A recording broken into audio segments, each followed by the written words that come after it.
సరే, ఈరోజు మనం ఒక చాలా ఆసక్తికరమైన కంపెనీ గురించి మాట్లాడుకుందాం. దాని పేరు బిఎల్ఎస్ ఇంటర్నేషనల్. ప్రభుత్వ సేవలను ప్రజలకు అందించడంలో ఈ కంపెనీ పాత్ర ఏంటి, ఇంకా దాని భవిష్యత్తు ఎలా ఉండబోతోందో ఒకసారి లోతుగా చూద్దాం. ఓకే, మనం అసలు విషయంలోకి వెళ్లే ముందు ఒక చిన్న మాట. ఈ విశ్లేషణంతా కేవలం సమాచారందించడం కోసమే. ఇది పెట్టుబడి సలహా కానే కాదు. గుర్తుంచుకోండి, ఏదైనా నిర్ణయం తీసుకునే ముందు మీ ఫైనాన్షియల్ అడ్వైజర్ను తప్పకుండా సంప్రదించండి. ఒక విషయం ఆలోచించండి. మనం వీసాకో, పాస్పోర్ట్కో లేదంటే ఆధార్ కార్డుకో అప్లై చేసిన ప్రతిసారీ ఒక కంపెనీకి డబ్బు వెళ్తుందంటే ఎలా ఉంటుంది? వినడానికి చాలా ఇంట్రెస్టింగ్గా ఉంది కదా. ఆ కంపెనీ పేరే బిఎల్ఎస్ ఇంటర్నేషనల్. సింపుల్గా చెప్పాలంటే ఇది ప్రభుత్వానికి, ప్రజలకు మధ్య ఒక బ్రిడ్జ్ లాంటిదన్నమాట. సుమారు 66 దేశాల్లో వీసా ప్రాసెసింగ్, పాస్పోర్ట్లు, ఇంకా ఇలాంటి ప్రభుత్వ సేవలను అందిస్తూ ఉంటుంది. సరే, ఈరోజు మనం ఏమేం చూడబోతున్నామో ఒక లుక్కేద్దాం. ఫస్ట్, అందరి మదిలో ఉండే ప్రశ్న: ఇది మల్టీబ్యాగర్ అవుతుందా? తర్వాత, దీని గ్రోత్కి ఉన్న అవకాశాలేంటి? అలాగే ఎదురయ్యే రిస్కులేంటి? అన్ని చూసి ఒక ఫైనల్ మాట చెప్పుకుందాం. చివరగా, దీన్ని ట్రాక్ చేయాలనుకునే వాళ్ల కోసం ఒక సింపుల్ చెక్లిస్ట్ కూడా ఉంది. రైట్, ఇక అసలు పాయింట్కొచ్చేద్దాం. అదే మల్టీబ్యాగర్ క్వశ్చన్. అంటే ఈ కంపెనీలో ఆ పొటెన్షియల్ ఉందా? అసాధారణమైన రిటర్న్స్ ఇచ్చే సత్తా దీనికుందా? సమాధానం స్ట్రెయిట్గా చెప్పాలంటే అవును, ఆ పొటెన్షియల్ అయితే ఉంది. కానీ ఇక్కడే ఒక చిన్న ట్విస్ట్. కొన్ని కండిషన్స్ వర్తిస్తాయి. మరి ఆ కండిషన్స్ ఏంటి? ఈ మాటకు బలం చేకూర్చే విషయాలేంటో ఇప్పుడు చూద్దాం. ముందుగా ఈ నంబర్స్ చూడండి. కంపెనీ రెవెన్యూ గ్రోత్ కేవలం కొన్ని సంవత్సరాల్లోనే 800 కోట్ల నుంచి ఏకంగా 2400 కోట్లకు పెరిగింది. ఇది జస్ట్ గ్రోత్ కాదు, ఒక రకంగా చెప్పాలంటే ఎక్స్ప్లోజివ్ గ్రోత్.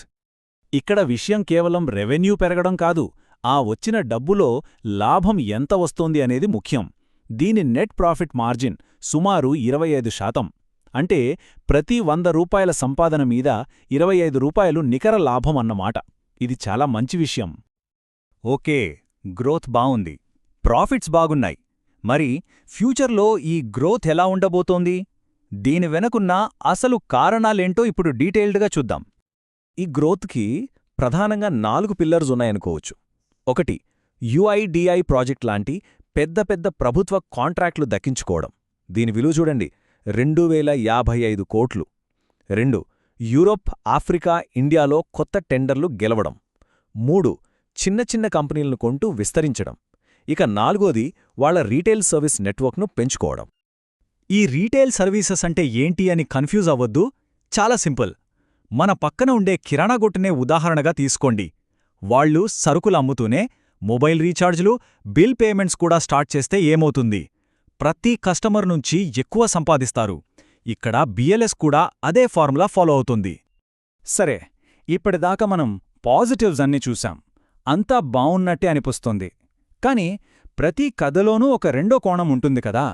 అలాగే ఇక్కడ కూడా కొన్ని రిస్క్స్ ఉన్నాయి. వాటిని కూడా అర్థం చేసుకోవడం చాలా చాలా ముఖ్యం. మరి ఆ రిస్క్స్ ఏంటి? మొదటిది, ఏదైనా ఒక పెద్ద కాంట్రాక్ట్ చేజారిపోతే రెవెన్యూ ఒక్కసారిగా పడిపోవచ్చు.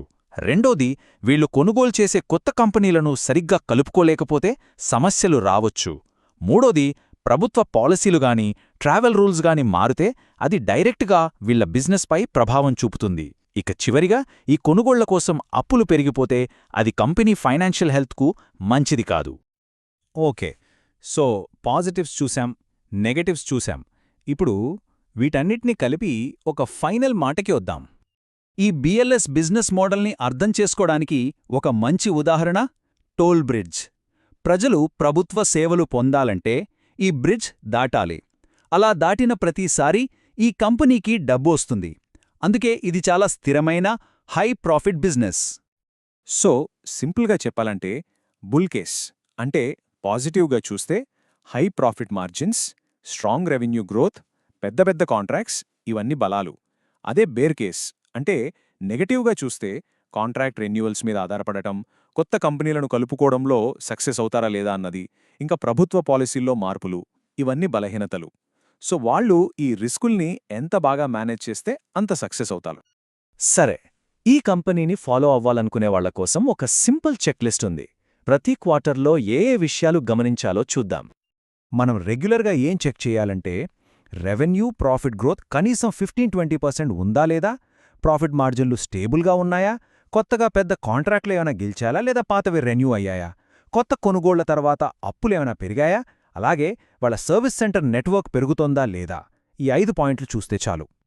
మళ్ళీ ఒక్కసారి గుర్తు చేస్తున్నా, ఈ ఎనాలిసిస్ అంతా కేవలం ఎడ్యుకేషనల్ పర్పస్ కోసం మాత్రమే.